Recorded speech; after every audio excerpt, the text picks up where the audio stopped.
Nagaanii faraarri jaalalli waaqayyoo haalaaf bakka jirtan hundumaatti isiniif haa baay'atu. Akkam jirtu nagaa keessanii?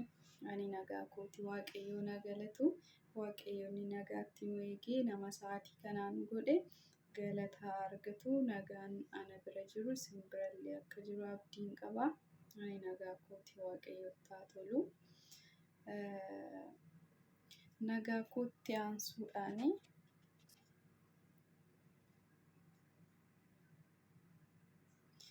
Nagaa kootti aansuudhaan wannan jechuu barbaadutu jira. Innis maali yoo jettanii namni tokko yoodhuma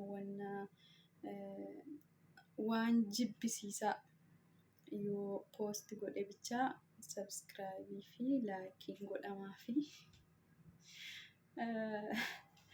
Garuu immoo wanna gaarii tokko yoo poost gootan hagas mara namni illee hin daawwatu, namni illee sabskraayibii godhu jechuudha.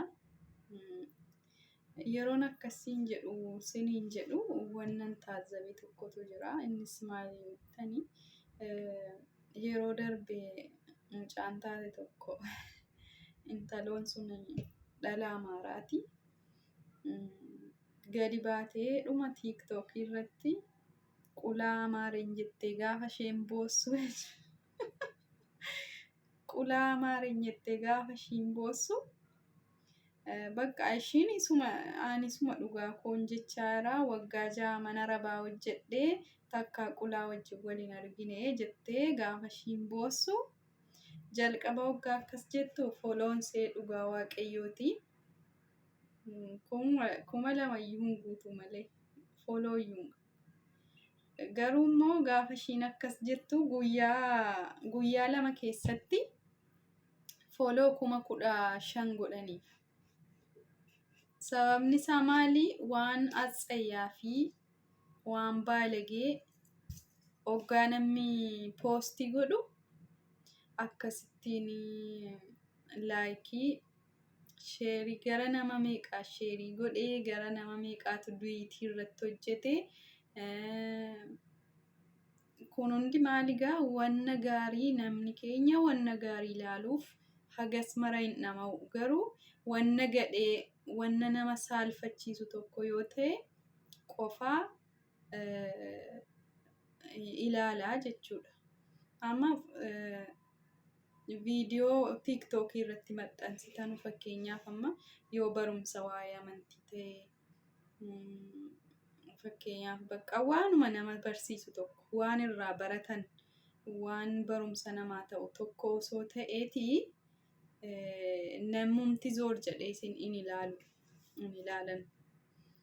Garuu immoo kan chiikiif chiikii yoo wal lolanii namni tokko ani chiikii koo wajjin wal lolee jettee dhuftee boossa ishiinarra sabskraayibiin ishii foloon ishii gubbaa sana baheera.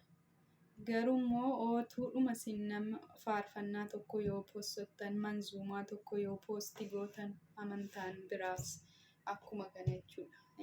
Hadiisa barsiisuu, wangeela barsiisuu wantoota akkasii yoo hordoftoonni waan akkasii baay'ee xiqqaadha. Baay'ee xiqqaadha. Batalay barumsa karaa amantaa kam keessayyuu yoo taatan ilaalame kan musliimaa ta'u, ortodoksii ta'u, pheenxee ta'u hundumtuu namuma barsiisu waa'ee amantaa barsiisu jala namni jala fiigu hin jiru. Garuu wanna baalagee namni hoggaa poost godhe viyuunsaa sinitti himuu hin danda'u akkuma beektan namni baay'een keessan in ilaaltu waan ta'eedhaaf jechuudha.